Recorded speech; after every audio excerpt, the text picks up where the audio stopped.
My wife said, "I'm not your mother," quit asking for help when I needed her most, so I quit paying bills, fixing the house, and let her walk into a divorce she never saw coming. That single phrase, "I'm not your mom," became the chisel that carved open my marriage. But I never imagined the person I loved was already sharpening her own knife, ready to cut me out completely. It started subtly, like a slow-motion avalanche you don't even notice until it's burying you. My wife, Chloe, wasn't just my partner anymore, she was someone living in my house, occasionally reminding me she wasn't responsible for my existence. That line, "I'm not your mom," was her favorite weapon, thrown at me every single time I asked for the smallest bit of help. Like, could she please pick up Ethan from soccer practice because I had back-to-back meetings? Or maybe toss the laundry in the dryer since I'd already washed it before leaving for work at 6 a.m.? Look, I'm telling you this because I'm sick of people assuming I'm the bad guy. And honestly, if one more person tells me I should have communicated better, I swear I'm going to lose it. I communicated until I was blue in the face. All I got back were lectures about emotional labor and mental load from someone who hadn't lifted a finger around the house in 2 years. This whole thing started unraveling so slowly that I didn't even notice. It's like not realizing you're gaining weight until none of your pants fit. Except instead of pants, it was my entire marriage that stopped fitting. Chloe and I met in college. One of those chemistry study group situations that turned into late-night diner runs and then into something real. For years, everything felt balanced, good, like we were building something together. We got married young, maybe too young, according to her mom, who never missed a holiday dinner without mentioning it. Ethan came along when I was 26 and Chloe was 25. Then Maya arrived 3 years later, right when we'd finally figured out how to keep one tiny human alive. The plan was always for Chloe to stay home with the kids. Not because I demanded it, or because I'm some 1950s throwback. She specifically said she wanted to be there for their early years, didn't want to miss those important moments. And I supported that completely because I thought we were a team. I worked in project management for a tech company. Nothing glamorous, but it paid well enough for us to live on one income if we were careful. Chloe seemed happy with the arrangement for the first few years. Or, at least, she never complained directly to my face. But somewhere around the time Maya turned 2, something shifted in Chloe. It was like someone flipped a switch in her brain, changing her from an engaged partner to a completely checked-out roommate who occasionally reminded me she'd given birth twice. She started sleeping until 9 or 10 in the morning, even though both kids were up at 6:30. That meant I was getting them dressed, fed, and out the door to daycare before I even started my own workday. And when I'd come home at 6 p.m., the house would look like a tornado hit it. Toys everywhere. Dishes piled in the sink from breakfast I'd cleaned up from the night before. Laundry overflowing the hamper. And Chloe? She'd be on the couch, scrolling through her phone or watching some Netflix show about people with more dramatic problems than ours. I'm not exaggerating when I say I was doing everything. And I mean everything. I'd get up at 5:30, go for a quick run, that was my only 30 minutes of the day. Shower, wake up the kids, make breakfast for everyone, including Chloe, who'd stumble out of bed just as we were leaving. Drop Ethan at school, Maya at daycare. Work a full 9-hour day. Pick up both kids. Come home, make dinner while helping Ethan with homework. Do bath time and bedtime routines, clean the kitchen, prep tomorrow's lunches, and maybe, if I was lucky, I'd get to sit down at 9 p.m. for an hour before passing out. Chloe's contribution during this time was usually commenting on how tired she was. How hard it was being home with the kids all day, even though they were literally in school and daycare for 6 hours. And how I just didn't understand the mental load of running a household. The mental load thing became her favorite excuse. She'd read some article about emotional labor, and suddenly every request I made was me adding to her invisible burden. Even though the actual, visible labor was all landing on my shoulders. I tried talking to her about it, maybe a dozen times. Gentle conversations where I'd say something like, "Hey, I'm feeling pretty overwhelmed, and I could really use some help with the daily stuff." And she'd respond with lectures about how invalidating it was that I didn't recognize all the things she did that I couldn't see. What things? I wanted to scream. What exactly are you doing that's so invisible? Because I can see pretty clearly that you're not doing the laundry, or the dishes, or the cooking, or the cleaning, or the child-rearing. But I never actually screamed. I was trying to be the reasonable one. Then came the incident that really opened my eyes to how far gone we were. The kitchen drawer where we kept utensils had broken. The slider mechanism had come off the track, and the whole thing was hanging at an angle. I'd been planning to fix it properly over the weekend, because it was one of those things that needed the right parts from the hardware store. Chloe called me at work, absolutely frantic, saying she needed a fork and couldn't get into the drawer. This was exactly the kind of thing I always let slide until it became a crisis, which was rich coming from someone who hadn't fixed a single thing in our house in the entire time we'd lived there. "Can you just come home and fix this?" she demanded. I explained very calmly that I was in the middle of a client presentation and couldn't leave, but I'd handle it that evening. "I need a fork right now, Ryan," she said, her voice getting that sharp edge it always got when she wasn't getting her way. "So, open the drawer manually or use a spoon, or literally just grab a fork from the dishwasher," I replied, trying not to lose my patience with people staring at me from across the conference table. That's when she hit me with it, the phrase that would become the soundtrack to our marriage's death rattle. Her voice dripping with contempt as she said, "I'm not asking you to be my handyman. I'm asking for basic help." But I guess I forgot. "I'm not your mom, so it's not my job to take care of you." I actually laughed out loud. I couldn't help it, because the irony was so thick you could cut it with one of the forks she apparently couldn't access. "You're right," I said, probably louder than I should have in a professional setting. "You're not my mom."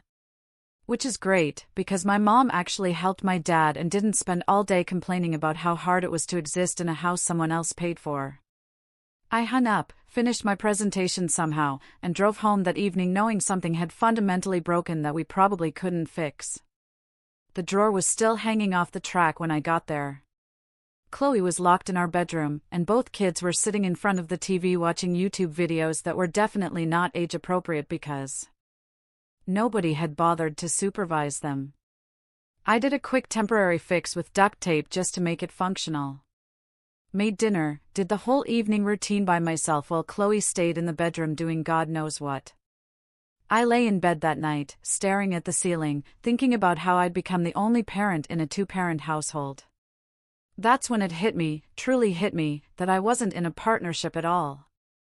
I was running a full-service life support system for someone who'd decided she was entitled to my labor, but not responsible for any of her own. And the worst part was, she convinced herself she was the victim in all of this. I fell asleep that night with one thought running through my head on repeat, like a mantra I couldn't shake: what happens if I just stop doing everything and let the consequences land where they're supposed to?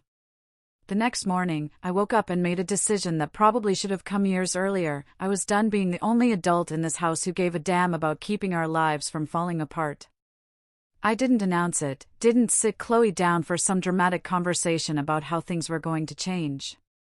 I just quietly stopped doing all the extra stuff that had somehow become my responsibility, even though we were supposed to be equal partners. No more fixing things the second they broke. No more jumping in to solve problems Chloe created through her own negligence. No more pretending that her complete disengagement from our family life was somehow normal or acceptable. The first test came maybe 3 days later. Chloe came into my home office, where I was finishing up some emails before dinner, holding that same kitchen drawer that my duct tape fix had apparently given up on. She announced that the thing was broken again, like she was reporting a natural disaster. And I could see she expected me to drop everything and handle it immediately, the way I always had before. I looked up from my laptop, looked at the drawer, looked back at her face, and said very calmly, "That's unfortunate." In that tone you use when someone tells you information that doesn't require your action.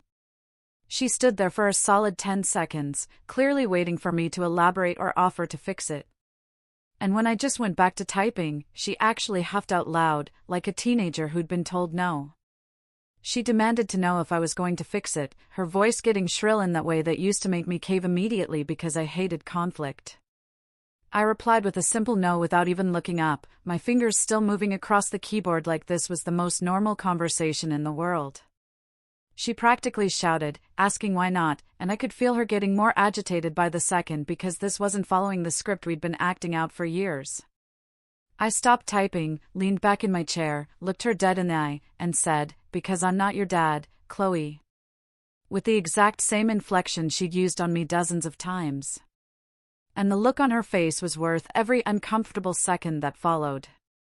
She opened her mouth, closed it, opened it again like a fish gasping for air, and finally just turned around and walked out with the broken drawer still in her hands, slamming the office door hard enough that I heard Ethan ask from the living room if everything was okay.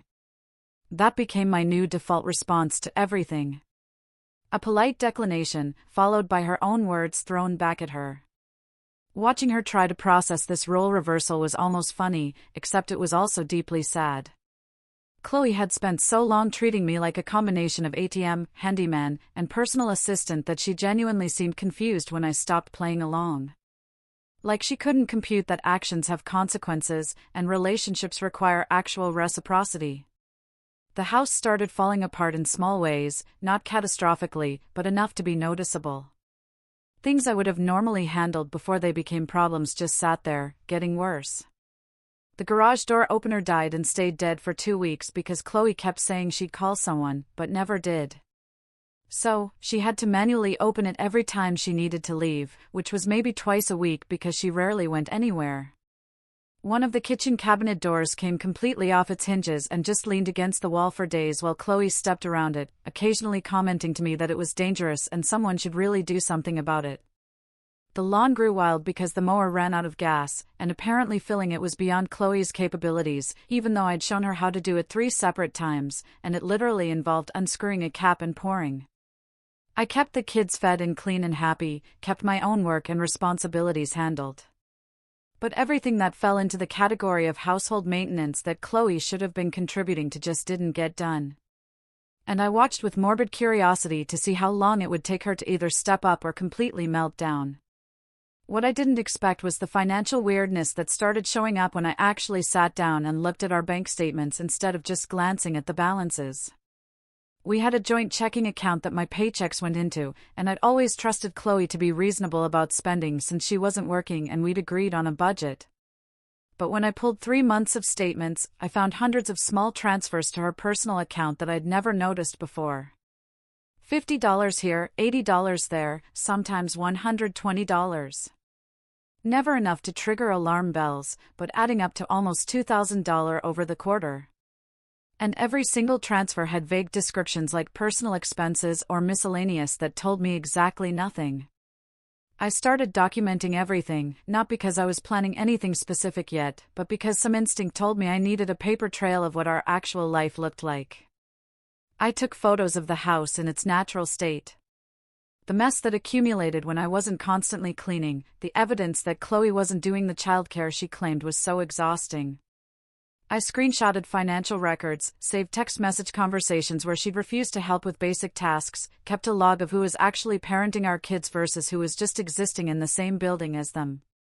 My brother came over one afternoon to help me install a new water heater because the old one had died, and I wasn't about to let my kids take cold showers just to prove a point. He took one look around the house and asked me point blank if everything was okay in my marriage. I gestured at the general chaos and asked him if it looked okay. He just shook his head and told me something that stuck with me: "You don't have to live like this." I knew, of course, I knew. But knowing and doing are 2 very different things when you've got 2 kids and a decade of history and some stupid hope that maybe things could still turn around. That hope died completely the day I came home early from work because a client meeting got cancelled. I walked in to hear Chloe on the phone. In our bedroom with her door not quite closed all the way. I wasn't trying to eavesdrop. I was literally just standing in the hallway about to announce I was home when I heard her say, "No, I'm done. I've been done for months. I just need to figure out the cleanest way to exit," in a tone that was way too casual for the bomb she just dropped. My heart literally stopped, just completely froze in my chest. I stood there like an idiot, listening to her continue, telling whoever was on the other end that I'd be blindsided, but that wasn't her problem. And that she'd been talking to her life coach about how to handle the whole situation without looking like the bad guy. Ice water in my veins. That's what it felt like. Pure ice water replacing my blood as I realized my wife wasn't just checked out, she was actively planning her escape and treating our marriage like a PR campaign she needed to manage.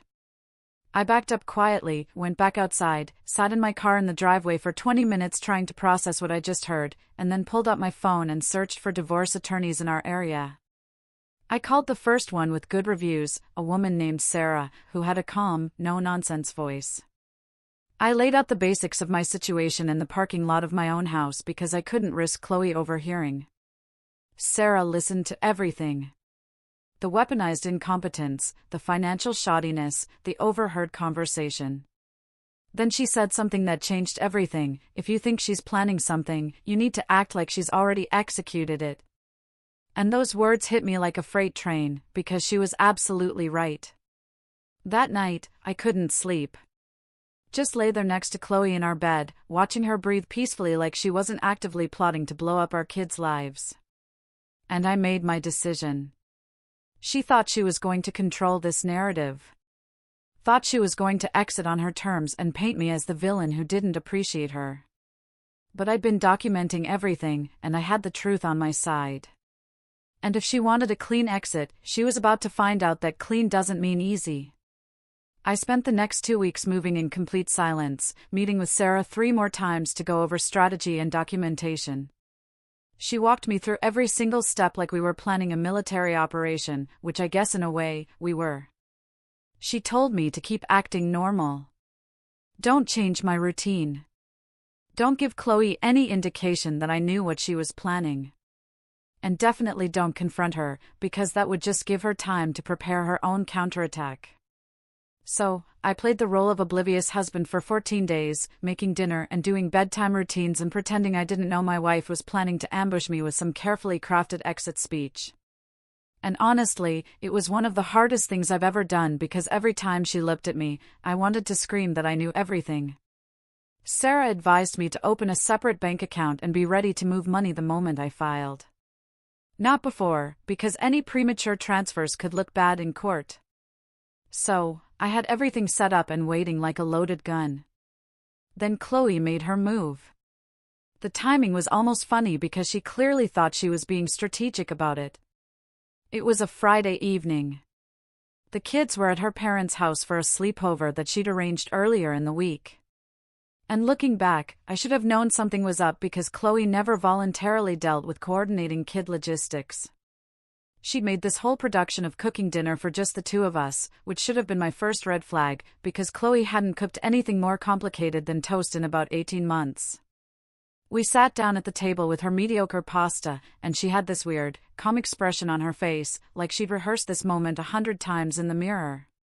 Then she just came out with it. She told me, very matter-of-factly, that she wasn't happy. Hadn't been happy for a long time, and she thought it would be best for everyone if we separated and eventually divorced.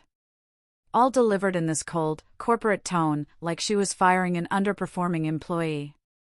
I watched her face as she spoke, looking for any sign of emotion or regret or even basic human feeling. And there was nothing there, except maybe relief that she was finally saying the words out loud.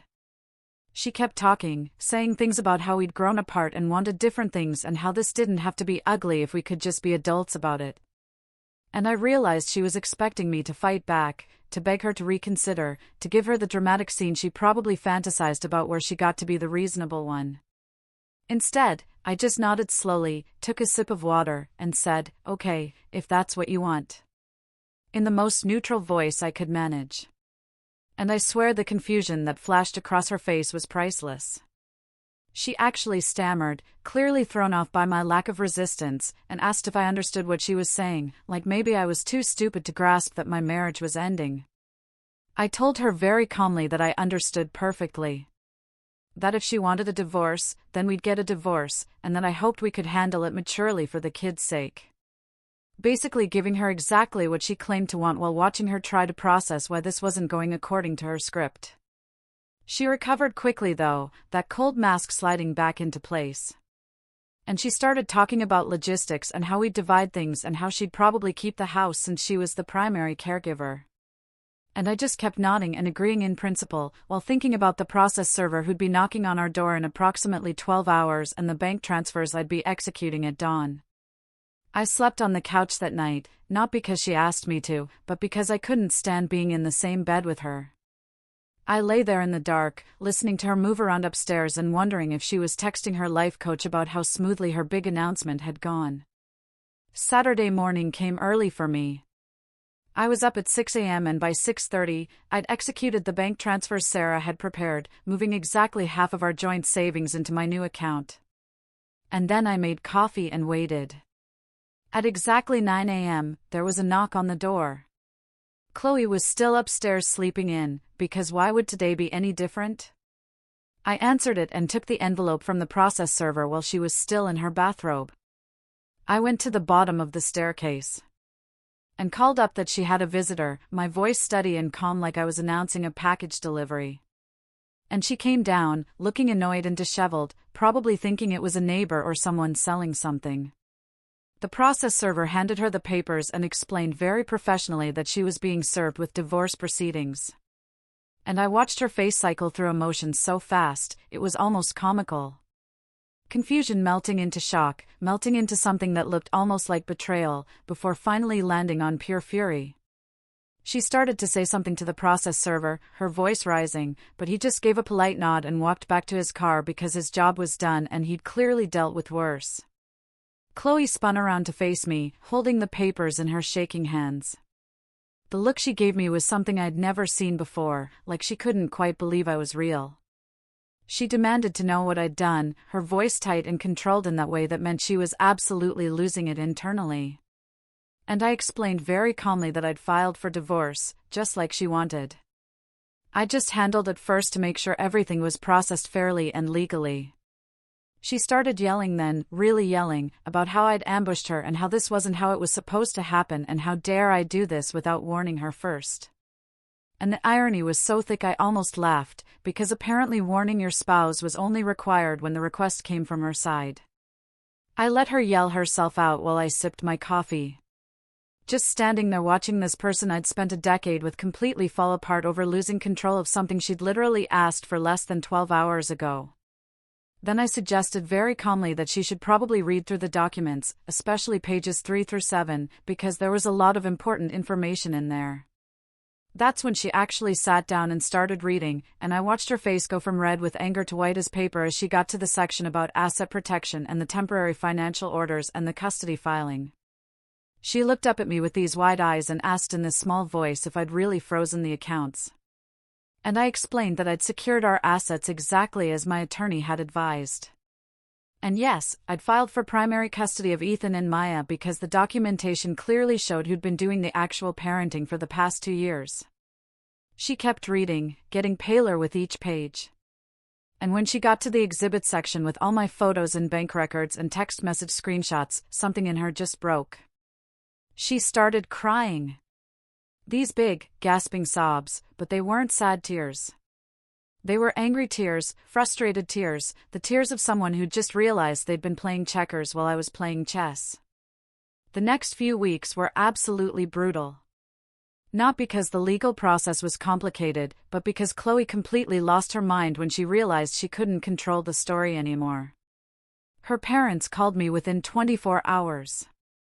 Her mom screaming about how I was destroying their daughter and how could I be so cruel. I very calmly told them I'd be happy to send over the documentation if they wanted to see what their daughter had actually been doing for the past 2 years.